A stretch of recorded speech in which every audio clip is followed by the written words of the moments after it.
Shalom, Kol Holo, Yahweh Hashem Yahweh Shai, Hashem Kakodash, double honors to the elder apostles and elder bishops of GMS, including the elders that came before them that taught us his truth. And shalom and salutations to all the brothers out pushing the truth, pushing the word and truth and in sincerity, the hopeful elect tabernacle of David. I'm the brother Yahshua. I'm back with the WW3 Daily update. Shalom and salutations to you. All right, so we're gonna, today is Tuesday, which is usually Wars and Rumors of War Tuesday, right?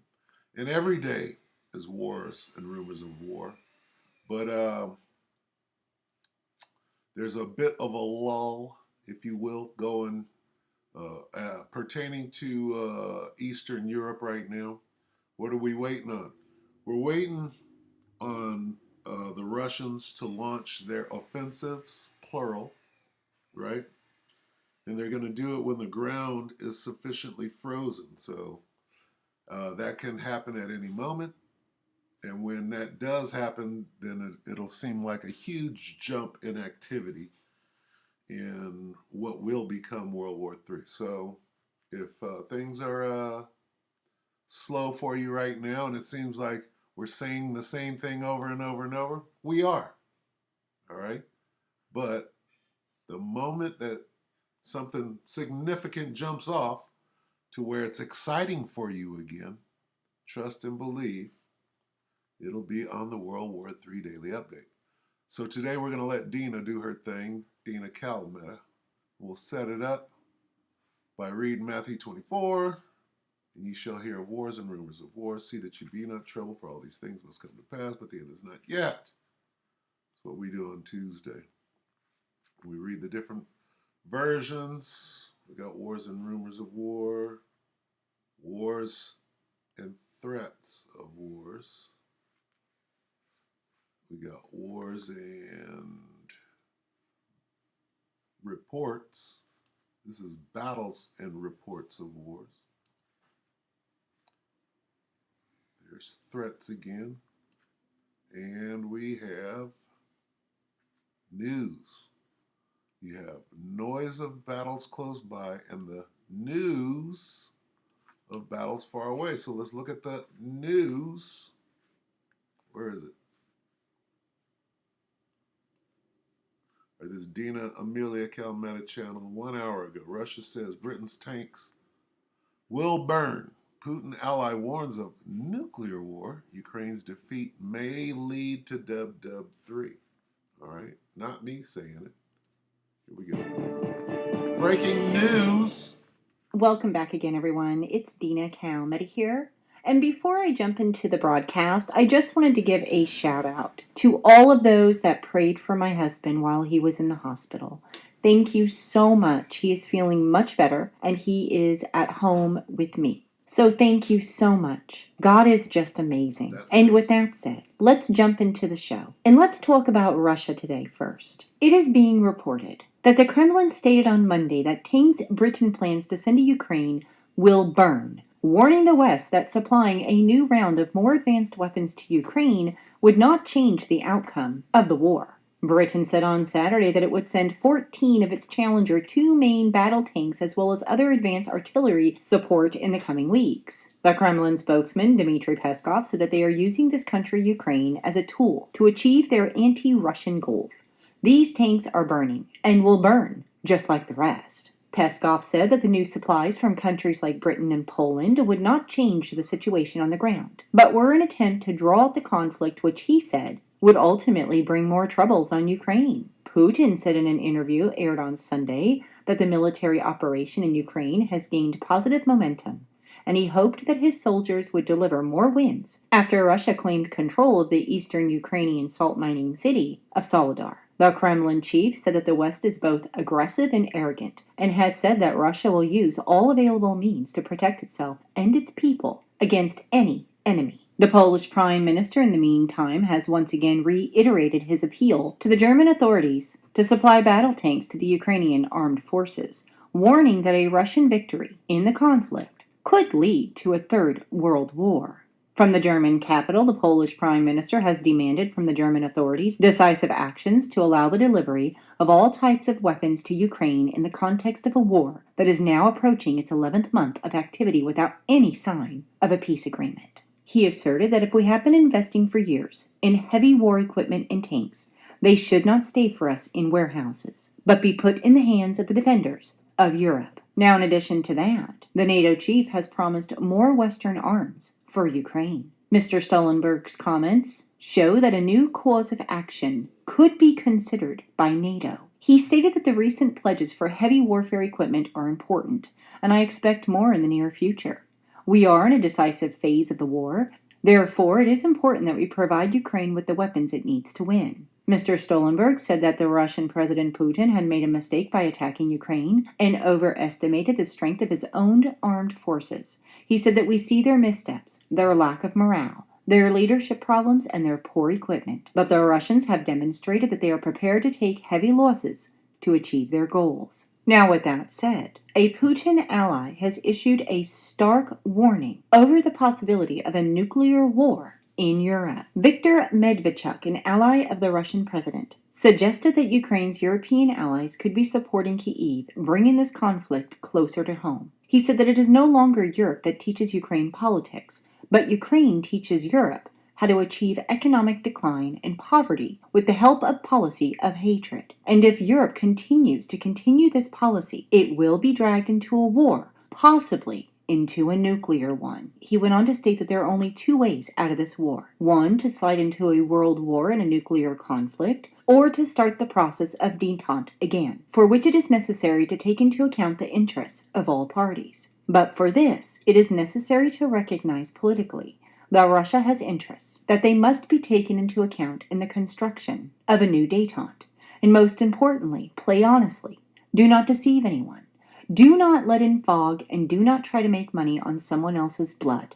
But if the world political system is not capable of elementary decency, blinded by pride and its own mercantile interests, then even a more difficult conflict times awaits us. Now, with that said, the Croatian president spoke out and said that he wouldn't be a slave to America. The Croatian president has hit out at the U.S. and NATO involvement in the Ukrainian war, claiming that it's a proxy war with the potential to end in chaos. He described some aspects of Western involvement as absurd and claimed that we will not achieve anything with NATO and U.S. involvement. He claimed that the involvement had initiated a proxy war, a conflict in which countries try to increase their power without direct involvement. He said that, however, there is no ultimate goal. If there is no plan, then everything will end like it did in Afghanistan. He also stated that the plan cannot be to remove Putin. And all these countries, they know exactly what's going on. They're not stupid. And in the end, they're all going to turn on Babylon the Great. They're all saying this: what am I supposed to be? Right?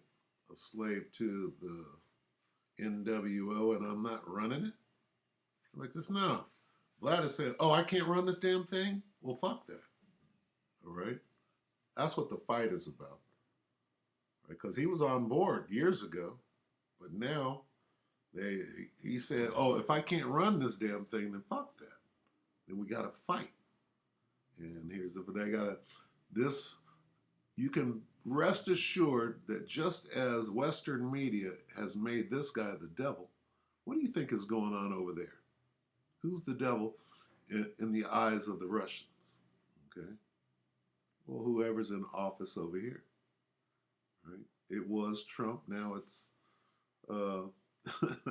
not much of a sleepy guy about to fall on his face. Man cannot be in sanctions. Sanctions are absurd, he said.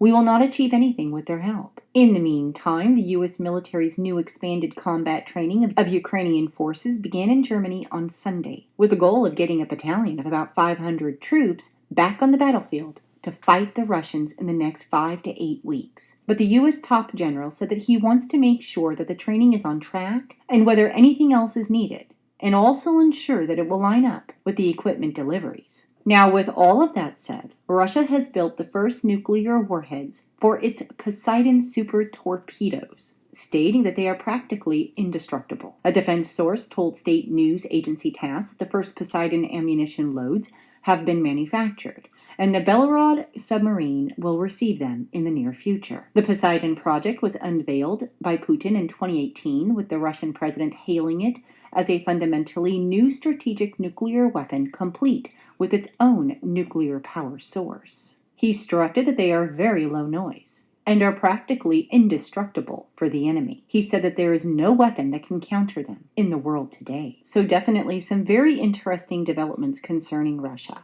And as always, I will continue to keep you updated. But I would like to move on and talk about China just briefly. It has been reported that 4 Chinese military aircraft and several vessels were detected near Taiwan early Monday morning. Taiwan's armed forces have monitored the situation and tasked the CAP aircraft, Navy vessels, and land-based missile systems to respond to these activities. The Defense Ministry added that 2 of the detected aircraft, described as J-16 jets, had entered Taiwan's air defense identification zone. Now, Monday's provocation marked merely the latest installment of what has been a daily occurrence for Taiwan. And on Wednesday, China renewed its threats to attack Taiwan and warned that foreign politicians who interact with the self-governing island are playing with fire. A spokesperson for China's Taiwan Affairs Office said that the country was recommitted in the new year to safeguarding sovereignty and territorial integrity and smashing plots for Taiwan's independence. The spokesperson went on to finally state that the malicious support for Taiwan independence among anti-China elements in a few foreign countries are a deliberate provocation. Now, in addition to that, the Chinese Navy has carried out a series of confrontational drills in the South China Sea, according to the state media. The Chinese Navy's Shandong Aircraft Carrier Group conducted realistic combat-oriented confrontational exercises in the South China Sea. During the drills, which simulated hostile aircraft attacks, the J-15 fighter jets took off from the Shandong and carried out interception training. The carrier group also practiced attack and defense on the surface, in the air, and underwater. The report came as U.S. Navy said its Nimitz Carrier Strike Group was also carrying out exercises in the South China Sea as part of its routine operations in the Indo-Pacific. Now, speaking of exercises, South Africa will next month go ahead with naval exercises off its eastern coast with Russian and Chinese warships in a decision that could further strain its relationship with... Can you not see World War III fomenting? All right. Let's see, BRICS. What is it? Brazil, India, China, right? BRICS. BR, Brazil, Russia, India, China, South Africa, right? All right, so what? What? Everybody's getting in place right now.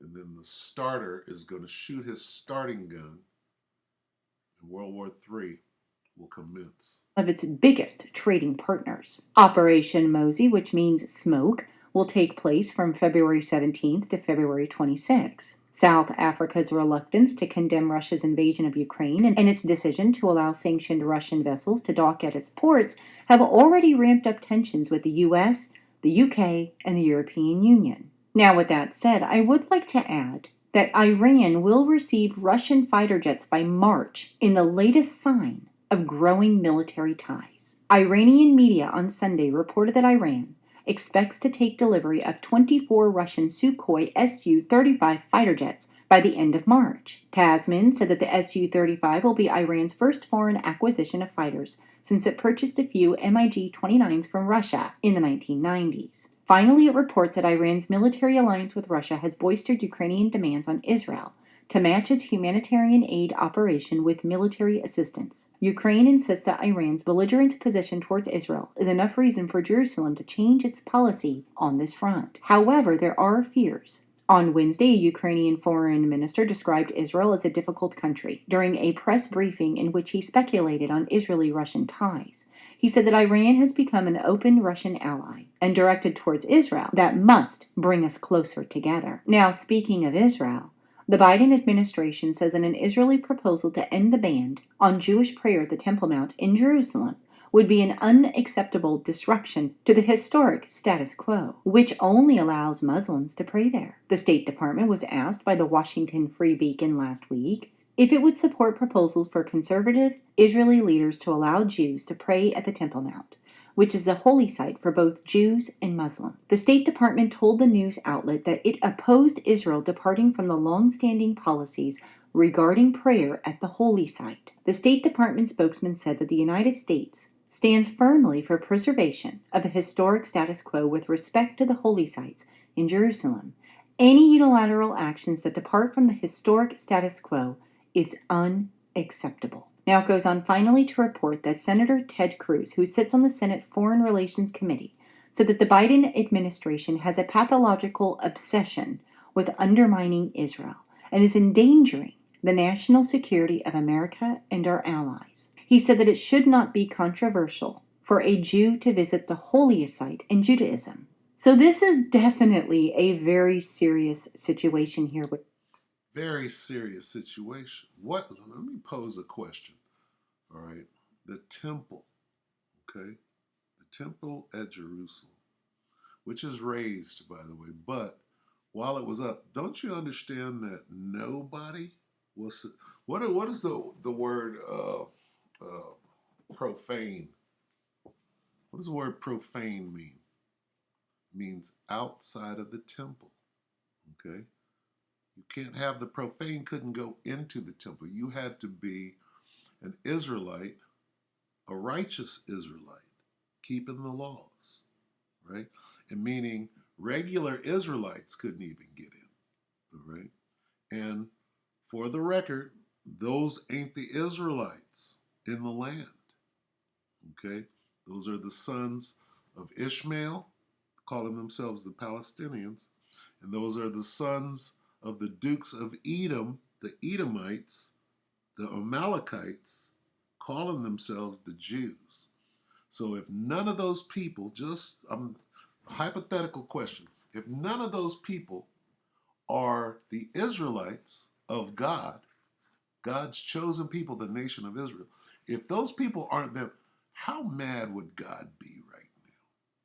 Wouldn't he be furious that these people are going in and out? First of all, they're in the land, right? They're in the land, they're fighting over the land, right? And they're saying who can and who can't go. And they have nothing to do with the children of Israel. But they're acting like it, like somehow God's favorite piece of land, right, somehow belongs to them.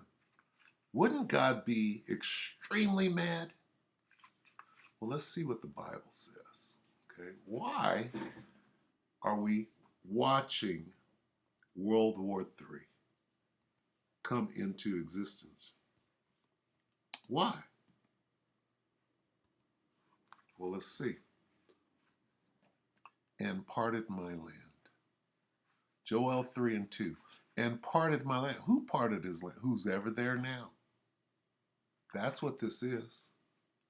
Why are we watching World War? All of this report has to do, what does this say? World War III. That's what all of this is about. We see all these people getting in a war stance that will lead to World War III. Who's doing this? God is doing it. Why? Because somebody is there that don't belong there, fighting over the land as though it belongs to them. Anybody over there fighting for that land right now is not the children of Israel. We know who those people are. Okay, so therefore we see this playing out. What is God doing? Okay, God says, I will also gather all nations and bring them down into the valley of Jehoshaphat. Why? In the NLT it says, I will gather the armies of the world. Right? Don't forget this part, for dividing up my land. Why is God gathering the armies of the world? Right? World War III. into the valley of Jehoshaphat. What is the valley of Yahweh Shaphat? God's judgment. God's name is Yahweh. Shaphat means judgment. There will I judge them. Judge who? All the armies or all the nations and their armies in the Middle East. That's where the last battle, the Battle of Armageddon, is going to take place. Why? There will I judge them for what? For harming my people, my special possession, Israel,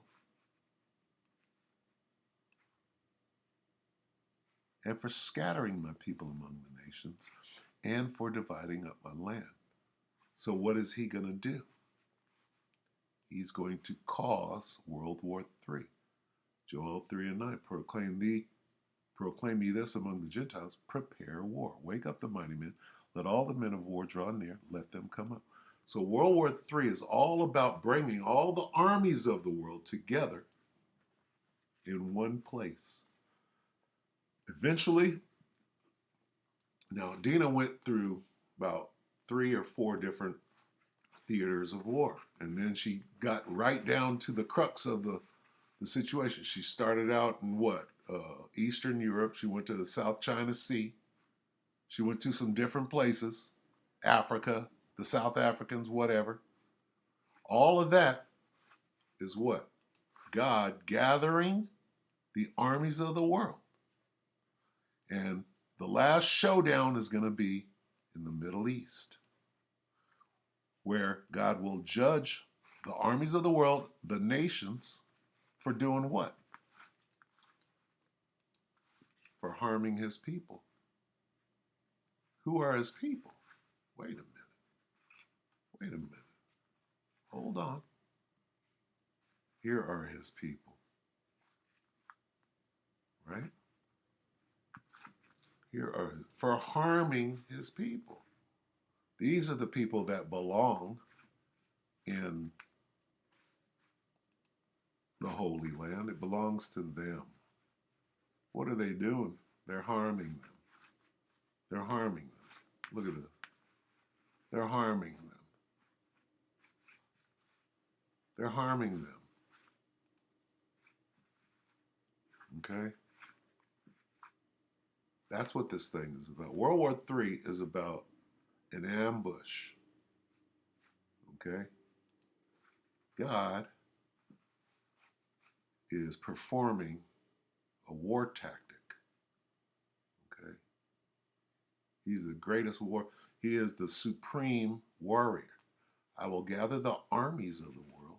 What do armies do? They fight wars, right? Right?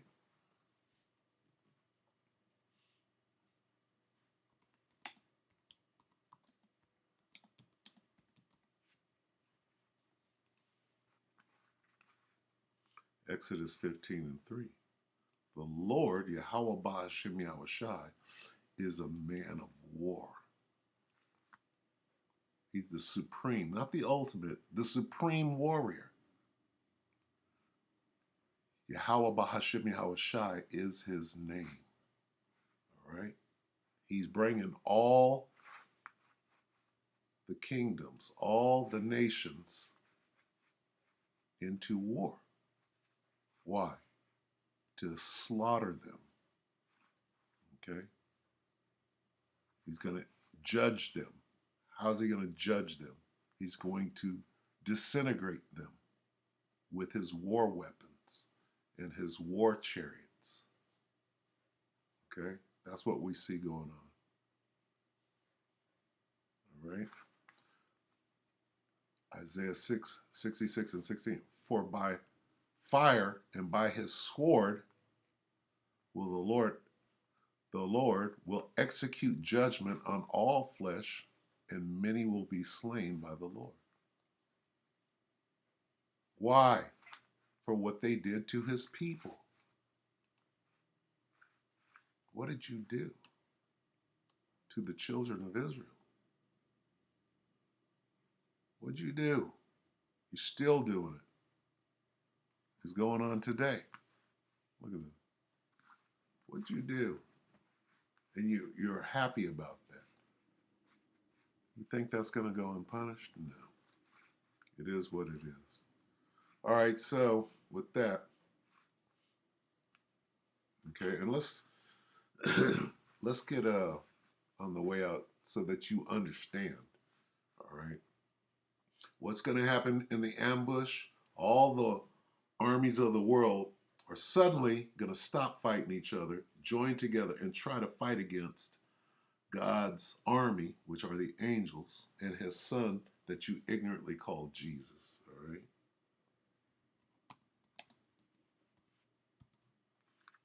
And I'm just going to quickly touch on it. See, the devil don't want it to happen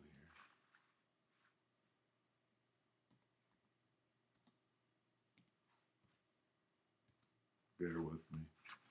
Revelation 19 and 19. And I saw the beast and the kings of the earth, right? All the nations and their armies. All the armies of the world. We just saw that in Joel. See? The armies of the world, right? He gathered them. Here's the gathering. Gathered together. I saw the kings of the earth and their armies, all the armies of the world. And what were they? They were gathered together. To do what? To make war against the one you call Jesus, him that sat on the horse, and against his army, the angels. And what happened? What happened? Who won? Did God win, or did the armies of the earth, these mortal men, did they win? No, they didn't win. They were judged. They were turned into smell of smoke. Okay? They were they were rendered nothing. They were disintegrated. All right?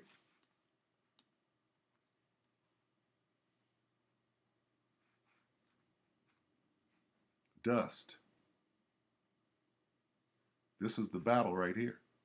And they were all mixed together. The blast of fire, the flaming breath, and the great tempest fell with violence upon the multitude which was prepared to fight. They were gathered together. And burned them up every one, so that upon a sudden of an innumerable multitude nothing was to be perceived, but only dust and smell of smoke. When I saw this, I was afraid. So that's what happened. That's the judgment right there. Nothing was to be perceived. They were ready to fight, and suddenly what happened? Blast of fire, flaming breath, and great tempest fell on them. Fell on who? The innumerable multitude. And turned them into dust and smell of smoke. And that was it. There's the judgment right there. Why? Why did that happen? Because of this. Because of this. That's why. And when I say that the people that are here fighting over this land don't belong to them. It belongs to them. They were exiled. God was mad at them. He punished them. But who did it? Who's got to pay for that? It is what it is. All right, so with that, we'll end it right there. We hope that the elect will edify you, brothers and sisters, with that shall